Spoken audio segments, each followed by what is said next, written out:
and the wide streets of the European quarter look cool and inviting, though even here the old breaks in on the new.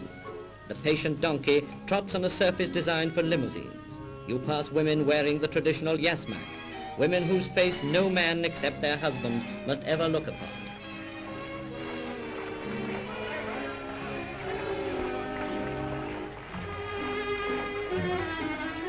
The donkey is king of the road here, but there is some modern transport. Not quite like a British bus, perhaps, but there are no luggage restrictions. And if you prefer to stand on the top deck, no one will stop you.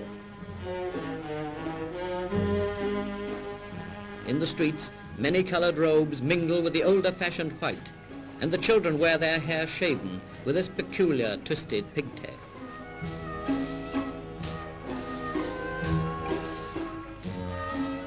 But if you seek the real Marrakesh, you must leave the European quarter with its thin veneer of the present day, past the palaces and the mosques, towards the souks and the bazaars of the native quarter. Here in a labyrinth of narrow streets, the hours fly quickly. Overhead, rush mats stretched across the streets break up the sun's rays. In the souks of Marrakesh, you can buy almost everything, except soap, which for some reason is unobtainable. A servant hired here costs practically nothing. And if you know where to go, you can still buy a slave, though officially slave trading is illegal. Padding barefoot through the shaded streets, the ordinary folk of Marrakesh do most of their shopping in the souks.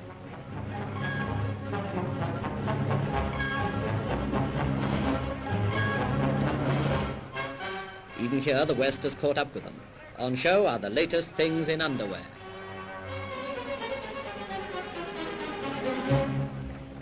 And exported, let's hope, from Birmingham, a batch of kitchen equipment.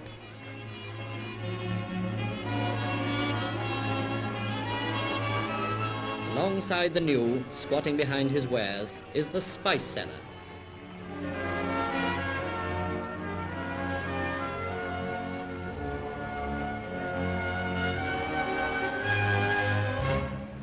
The greengrocer. And the careful customer who isn't going to be overcharged. They're all there, part and parcel of Marrakesh. And there's something curiously familiar about the shops, the salesmen and the shoppers. In the local china shop, for instance, the housewife is cautious and the shopkeeper uses gestures you can see any day in a British market.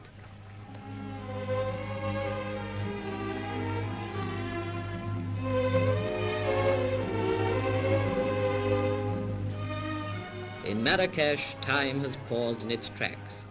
To travel there by plane from London is an experience rather like going to sleep in one's own bed and waking up in the time of David and Goliath and the prophets of the Bible.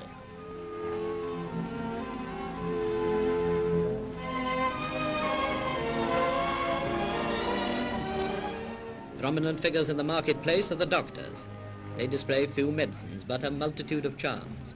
Among them are animal hides, lizard skins, jackal's teeth. The teeth are supposed to make their owner irresistible to women. Around the streets, some refuse to have their pictures taken, especially the makers of opium pipes. But most have never seen a camera before.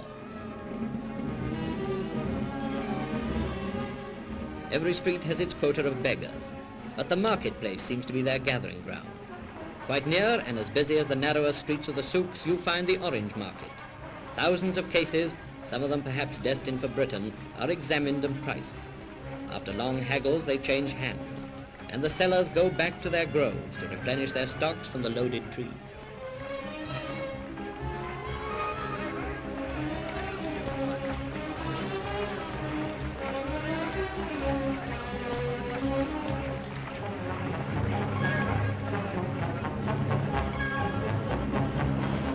It's hungry work, even for the successful bargainers. Favorite dainties are a Moroccan version of the Indian chapati, this time fried in oil.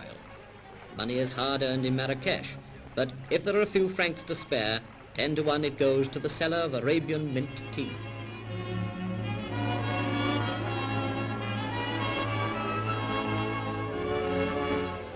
All kinds forgather in this strangest of public meeting places, and when business is done, the snake charmer holds